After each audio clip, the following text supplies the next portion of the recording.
With this project, we're really hoping to build a community of practice around Tomorrowlands.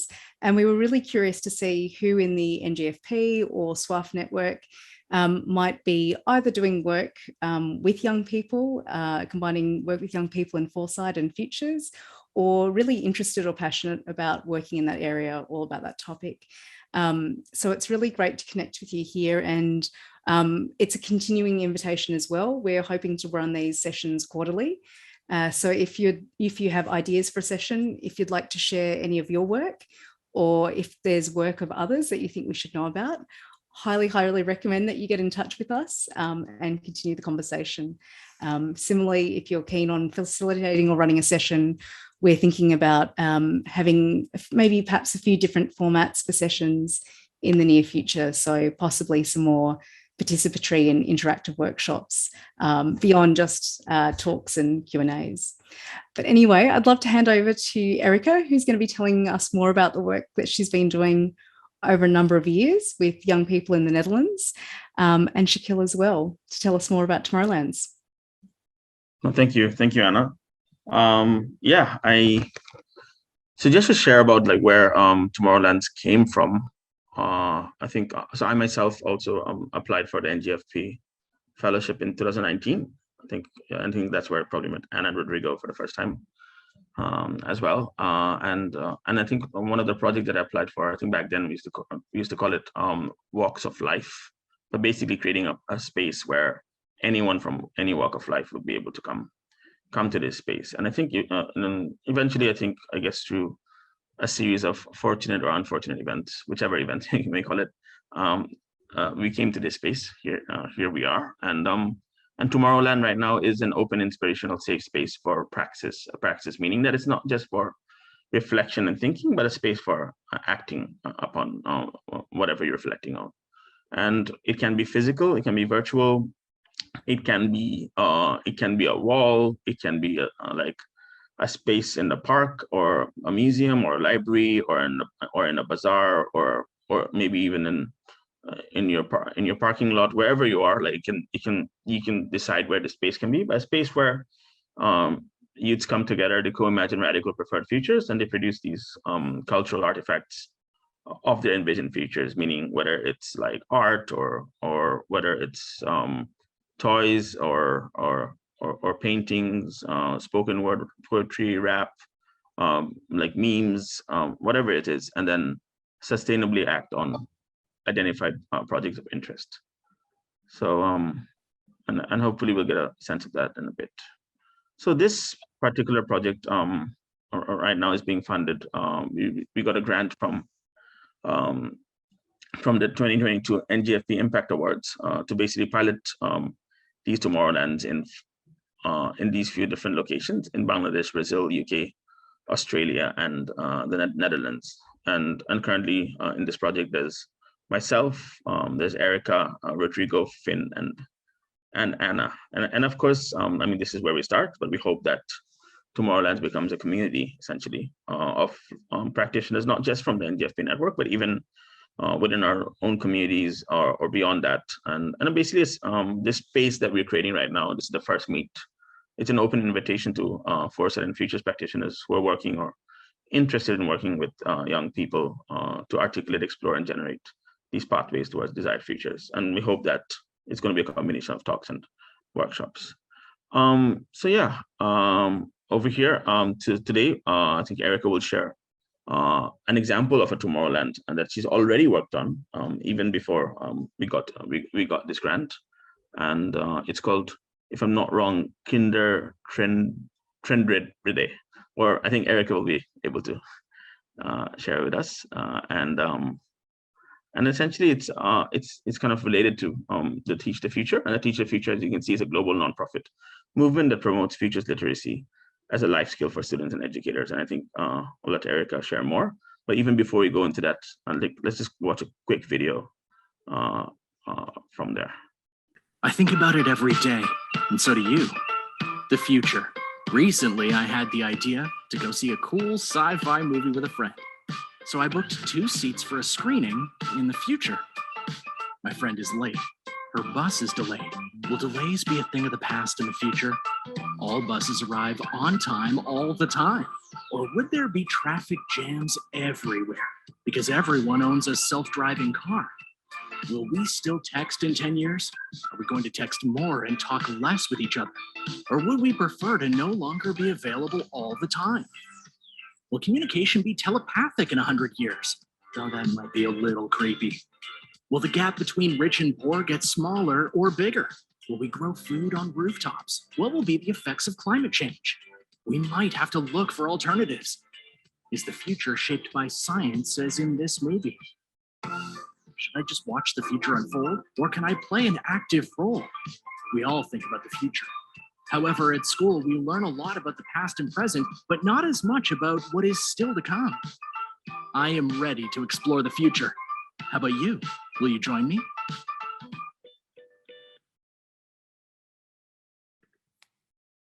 Okay, then thanks, Shaquille. I'll take over. So this was a little introduction on futures literacy for young children. And I'd like to give you an example of how we work with children. And this example is called the Kindertrendrede. Indeed, it's difficult to pronounce. It's Dutch.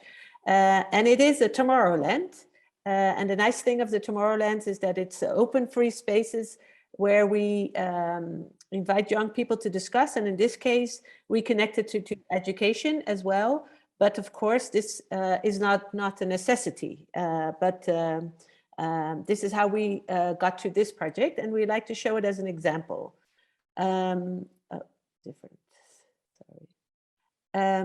So where does this come from?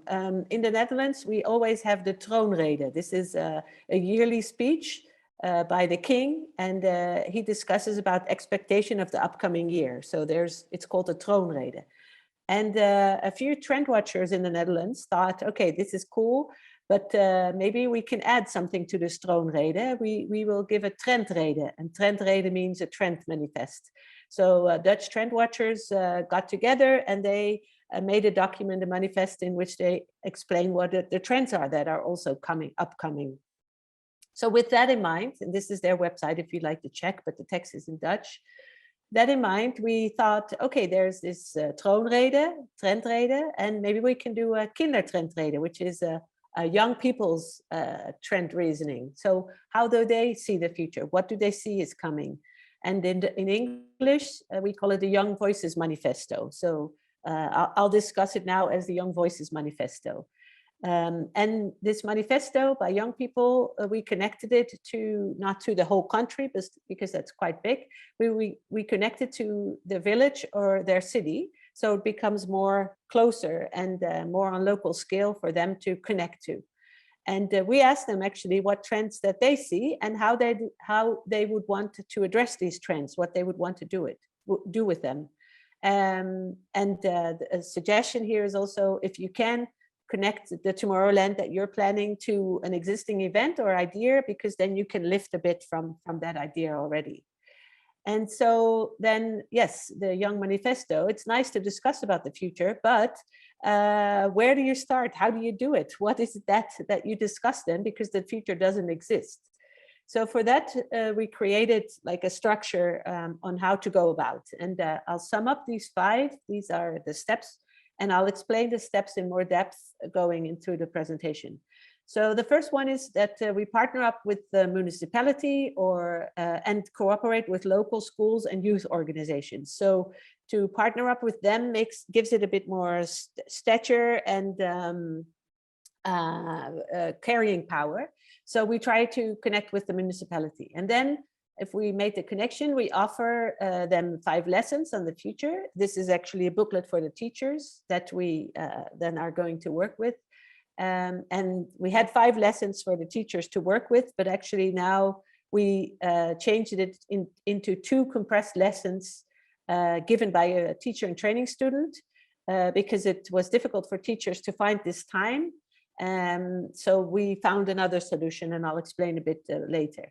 And then we organize a futures workshop with the representatives or volunteers from the different schools we're cooperating with that had these future lessons. And we collect their insights on in this workshop.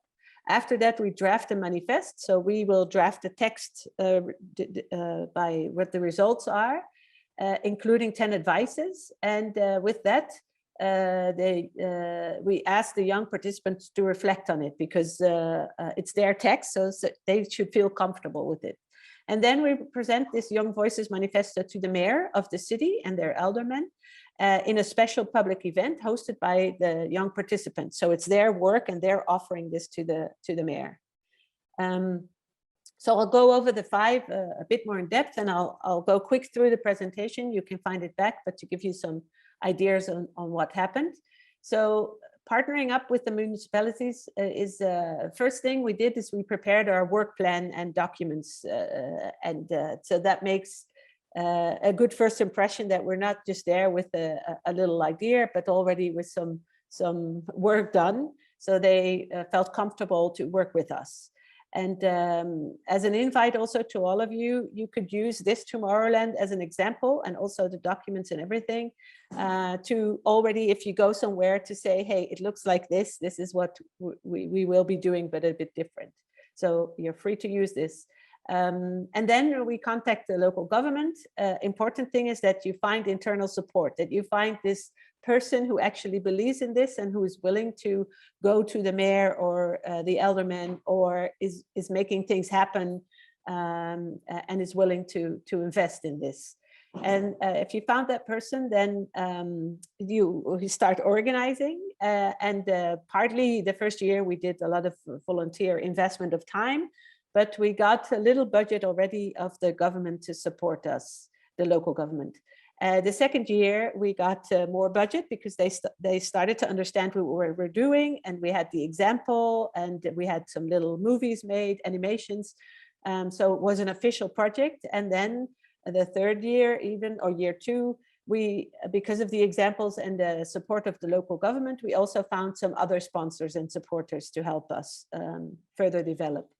Having that said, then we contacted schools or invited youth organizations to participate, and mostly starting with the networks you have in the beginning versus it gets word to mouth, and more schools were interested for the second year, and so on.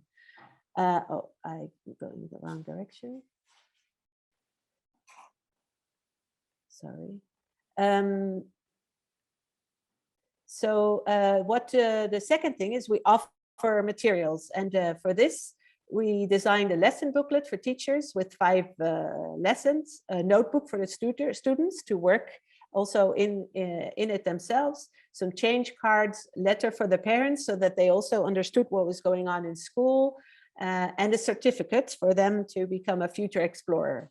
And so here's the example of some chain cards, and these are actually cards about trends or weak signals of change that are happening, but a lot of people are not aware of yet. And this is the certificate, so that they got this printed with an autograph, so it could be on their walls. And this is a letter to the parents, so that if they came home with some questions in the classroom, they also understood what was going on, and already also inviting the parents to join in the event where we are going to present the outcomes of this, the results. And just a short, so the lessons we did are about me and my future, discovering journey, the future world, the impact it creates, and the challenges it brings along. And this was nice, but this is of course a lot of work to get started and to create this. If you want to start Tomorrowland. And this is just an example, as we also wanted to bring futures literacy into education. But if you started Tomorrowland, you could also just do a workshop and using some change cards or discussing. There's a lot of ways to do it. This is just how we wanted to bring futures literacy into the mix a bit further into education. And also as an invite, if you are looking for some materials, this is in Dutch, but on the Teach the Future website, there's a library with a lot of lessons, so you could also pick something from there. And of course, the other Tomorrowlands that we're going to present later on also have great ideas how you could do other interactive things with the young people to discuss the future. So Also, what we did is we connected it to the curriculum design. So we wrote a letter for the teachers for them to understand the didacticals behind futures literacy and to which parts of their curriculum it matches, so that they felt they could check mark some of the skills that they needed to train. And we organized a futures workshop for teachers. So we had one afternoon in which we gave a workshop to explain to the teachers who were interested. This is a little animation that is in the presentation. You can watch it if you like later. It's in Dutch, but this is what the kids, in where we asked the kids how they thought the future lessons were and if they thought it was nice or not. And the reaction of the children is very positive, especially since it's not about giving a good or a bad or a right answer, because the future doesn't exist yet. So it's about discussing ideas, possibilities, close to what you think might happen, but also very free and creative, which is very different from most of the classes in where you have to give the right answer. So this was very liberating and nice to them, and especially since we add also elements of drawing futures and building parts of the future, like the speculative design, so designing some elements of the futures, so it becomes more real and it becomes more part of the discussion. And what I said before already a bit, so we had these 5 lessons, and this is all cool and nice. It takes a lot of work, and then yes, teachers don't really have a lot of time, and they can't do the 5 lessons, or they don't have the capability to invest in this. So what we did then is that we went to a teacher and training program in the city we were closest with, and we discussed with them about their teacher and training students, if they thought it would be interesting. And so some of the students found it interesting, and they started to go through the lessons, and we made 2 compiled lessons out of them that these young students that want to become a teacher, that they give to the students. So it's both for them nice to learn about a new important topic, and they can practice this with young people at the same time. So then after that, we had these lessons in school. That's all nice. Then we went to the workshop, and actually this workshop could already be a separate Tomorrowland without adding the lessons in the classroom. So don't feel you need to. It's just a way to grow it. But a Tomorrowland also is being together in a free space where you can discuss the future. So these were the kids that were in the classroom that we invited, that were excited about it, that came to this workshop. So there were kids from the different schools, which was nice, because then you get different inspiration from other young people. And what we did in the workshop is that we had a short introduction game, because the young people, they don't know each other yet. And the game can easily be just what do you think about when you dream, or what is the funniest thing you can tell about your mom, or so there's different ways to connect. It doesn't have anything to do, it doesn't have to do anything with the future if you don't like it. Or what sport do you play, or that kind of questions. And then we divided them in small groups, 5 to 6, because then they have some space to talk and some energy to listen to each other still, instead of being in big groups. And we invited them to write down what they see are new developments on cards. So they first have some free space to reflect what they think without having other people share what they think. And then we discussed these cards, and they explained, and other people, kids reacted, and we discussed a bit more. And then we even discussed, okay, if this is happening, how will it relate to your city? What are the issues there? And if needed, we also added some cards that we got from grown-up trend watchers as inspiration. Actually, we took the info from the grown-up trend watchers and translated into young voices language, because these can be quite complex or complicated. And we discussed them if we had some extra time. And then every group presented to each other what they found are the 3 best examples. And The important thing is that you have a flexible program because kids show up or not. We had facilitators for every group. So the different groups are different. The energy is different. So have a flexible program, small groups, 5 to 6 help. Let them talk because it's about their expression, and they love to talk actually mostly, and make sure that you ask everybody and listen to each other. And they actually they get into a real nice discussion about the future and what they see is important, even with the differences they have.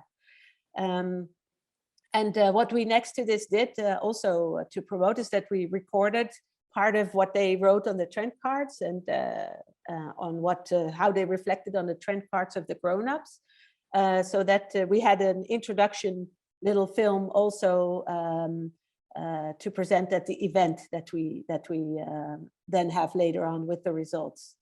And this was with the group from kids from school, but the second year actually it was difficult to work with schools, and so we worked mostly with the local youth organizations. In this case, it was the Big Brother, Big Sister. So these are young kids that are in the parts of the city where there's less opportunity, and so they have a big brother or a big sister that support them. And they liked it very much also to discuss about the future, because normally they don't have these extracurricular events or ideas. And so it was very nice to do this with them as well. And here we didn't have the classroom setting or the good workshop setting. So because we didn't have 3 hours, so we had two little workshops, and we gave them some tools to explore the future. So we gave them a little what is this? Monocular, I don't know, like vergrootglas, I forgot the word, and some jars in which they could put the developments they found. So they actually were also active between the workshops to look around them. And this is the and also here we did a recording, and the first time we did a recording, we got a sponsor, an animation company who supported us by doing this for free. The second year, we found a student in animation that designed this for us with a very friendly budget, because it was also a good case for him. And to both where we have these workshops, we try to find creative locations in the city, because it's for them nice to be in a location where they are not normally, and which is like a special place for them to come. So we had workshops at the museum, in the library, in the theater, and mostly these locations were sponsored, so we didn't have to pay for them. And the nice thing is that what happens when we work with the kids is that they have time for quiet reflection first, time for groups discussion, and time for drawing, and that gets a lot of creativity and different angles for different kids to get their way of working in. Oh, I don't know why this happens. Sorry. I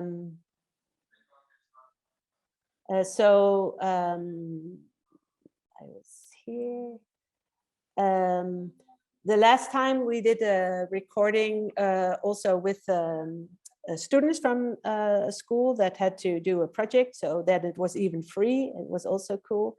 And after working in this first city, we actually expanded and we went to a new city. So this is Hilvarenbeek, another city in the Netherlands where we have the workshop in the library. So it's the same concept as in the city of Breda, but then in another city.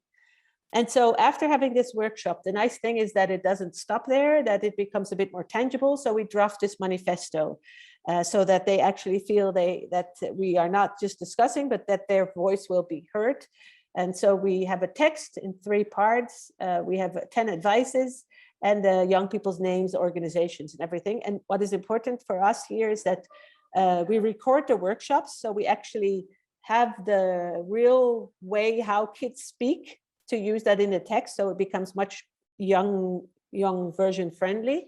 So because it needs to be in a young children's style, not in the grown-up complicated style, and that the author who writes this is conscious of new developments. It helps because then they can understand and even address it a bit more. And this is actually also what we did with the workshop. So we had we have workshop facilitators. Mostly I do the bigger part, but then we have the little groups, and we have other futurists in our case that are also hosting these groups, so that they can actually get the most out of them, giving some examples about possible futures, asking deeper questions. So that helps for sure to move forward. And so this is an example. This is the text. So here was this is the cover. And of course, our cover relates to the cover of the Trendrede, the grown-up version, except it adds kinder, so young kids, because we connected it to that event. But we have the Tomorrowlands logo, and more communication efforts will be there soon. So you could use that to host and to brand your event. And then it's designed for us in this manifest way as the grown-up one. And here you have the 10 advices for the mayor and the aldermen. And we state their names and who supported us and everything. And we print it so it's a tangible document. And this is the example every year, the color change of the one the year after. The year after we had two different cities and their advices. This is how we wrote the text, but also there you can be flexible if you like to add something. This can also be cards or movies or TikToks, or so this is more a document for the older people, because we give it to the aldermen, the mayor and the aldermen, and they like to work with reports still, lots of paper and documents. And so that's why we chose for this medium, but of course there's different ways how to present this. And then we present the manifesto to the mayor and the aldermen, and the whole city is invited. So the parents that got the letter, the teachers, the grandparents, other interested people. And we organize this in also a location that was sponsored to us in the city. What we did, we had a program. It's only an hour program. We had an introduction. What is this Tomorrowlands, this Young Voices Manifest, and why we do it. And then we the kids read the speech they've written. So they read the 3 parts. And after that, the 2 other kids, they present the advices to the mayor that is there. And then there's room for discussion and questions from the audience. And important, what we found important here to do is that we give every young person a role. Some like to be on the stage, so they can be on the stage. Some find it scary, so they have the microphone to walk around and ask and have the microphone with the people in the audience that want to ask a question. So everybody can have a role. Even what we did is that they were at the entrance and guiding the people who came to their seats so that they made the connection. Next to this, a creative location helps, gives freedom and space. Grandparents, children, they're all invited. We had invite with the Eventbrite, a press release, posters so that we could share. And we published even in the local newspaper. And we invited local TV channel to record. Sometimes they come, sometimes not. So this is in a museum, and here you see we have quite an audience, and we used the little animation that we recorded during the workshop as well. And here they give the advice to the mayor that was actually on the stage. And this is a little animation that shows, it's a snapshot animation we made about how it works, what it is, and how they got to this manifest. And it's in the presentation, so you can click. It's in Dutch, but to get a sense of how that works. And so also in a new city here, it was during COVID. So this was still nice that it was possible in the city hall. And this is not as, there were no parents and everything because of the restrictions, but the kids were in the city hall, which is also a space or a location where they're not usually there. So it was nice for them. And in the other city, we actually went online and we did it on Zoom. And they also worked. We had to prepare a bit, so to make sure that the young people knew how to get on. But now also it's even easier with some of the kids already experiencing this in school. And this is in a theater where we had the opportunity. This is the new mayor that the kids gave to her. And the nice thing is actually the first one was a trial, and the second one we actually already were invited not only to hand it over to the mayor, but we were invited in the council meeting with the mayor, the aldermen, and the political parties. So the young people also had 5 minutes. We read the advices and we handed it to all the local government people. And they said that we could help them accountable for this, so that they would actually do something with the advices. So this is them speaking, and this is the mayor holding the document, and this is the official statement that they now are accountable to do something with the input the kids gave. And this is, for instance, one is Breda, which is the name of the city, off gas. So this is how they explain to the children what they did to do that. And this is still in big grown-up people's language. So there needs to be done some steps, but at least they reflected on what they did. And the next step actually now happening, that they said, okay, this is nice, and we listen to the advices, and we feel accountable, we do something with them, but they're grown-ups listening to the advices, and they have their grown-up minds. So now they said, okay, we want to, after this, go in dialogue with you kids to actually discuss what you mean and what you'd like us to do with these advices. So this is where they are discussing and proud to be there and to be listened to.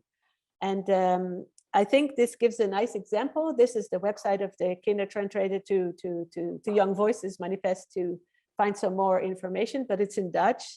And this is the YouTube channel. We have all the little films of all the years that we designed for every manifest, but mostly they are in Dutch. And to add here, what we sent to the city to ask them to participate with us is that we state 5 reasons for them to why they should do this. So talk with children instead of about them, give children a voice that counts, active citizenship of children, stimulate that, develop futures literacy with the children, and join us in a manifest, not only for the city, but for the province. And this is because we also got support from a province office. So that was for us a reason to share in the cities of the province. This I won't go into too much, but the first, what I said is that we did a lot of voluntary work and we got funding for locations and the animation, but our time was just there until we took some steps, and now we're actually offering this as a package that the local city can buy. And we offer them the future lessons, the workshop, the writing of the manifest, the script for the event. We want them to do it, but this is a script as an inspiration, a communication package that they can adjust with their name, and us as a support team. And we asked 7,500 for this euros, but of course this depends on the country you're in and what is nice or doable to ask. And then we have a second package, and this is a City Package Plus, in where we also recruit schools and youth organizations, organize the sessions, and make the animations, and then it's a bit more expensive. And this is, for instance, the invite that we have and that the cities can use, a poster, the press release, so all is there for them to use in an easy way. Workshop details, so they know what to do in the workshop. We're there, but that others know. And this is the next step where we try to co-create with the state, so the province. So not only with one city, but joining the results of the different cities. So in short or in long, this is a bit of an explanation of our Tomorrowland called the Young Voices in the Netherlands. We aimed high, but this means also there's quite a time-intensive investment. We needed budget with the animations and all that.